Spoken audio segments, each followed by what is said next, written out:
Sudah 3 pekan Gunung Agung berstatus awas, dampaknya pun tak hanya dirasakan pengungsi, melainkan oleh pengrajin batu di sekitaran kota Semarapura Klungkung. Mereka kini sulit mendapat bahan baku lantaran wilayah penghasil batu telah ditutup karena masuk dalam zona merah. Sejak Gunung Agung berstatus awas, pasokan batu dari Gunung Agung mulai minim. Kondisi ini dirasakan oleh salah satu pengusaha kerajinan batu yang berada di kota Semarapura Klungkung.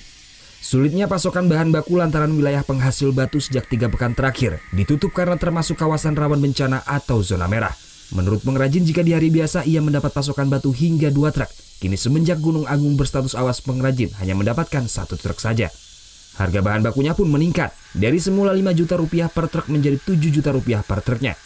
Bahan baku batu dari Gunung Agung biasanya digunakan untuk membuat kerajinan sangga, rumah, hingga bahan baku membuat pura. Kita karena seperti Gunung Agung dinyatakan awas, saya jarang dapat batu. Terus ya cuma andalin untuk batu-batu stok lama aja. Melimpahnya bahan baku batu Gunung Agung tak lepas karena erupsi yang terjadi pada tahun 1963 silam. Dalam erupsi tersebut berbagai material dimuntahkan seperti pasir, kerikil hingga batu alam. Tim Liputan melaporkan untuk NET.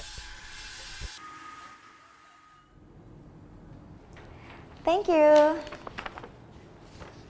Udah selesai nonton beritanya? Jangan pergi dulu dong. Subscribe dulu dan nonton tayangan lainnya di sini. Subscribe, nonton lagi. Subscribe, nonton lagi.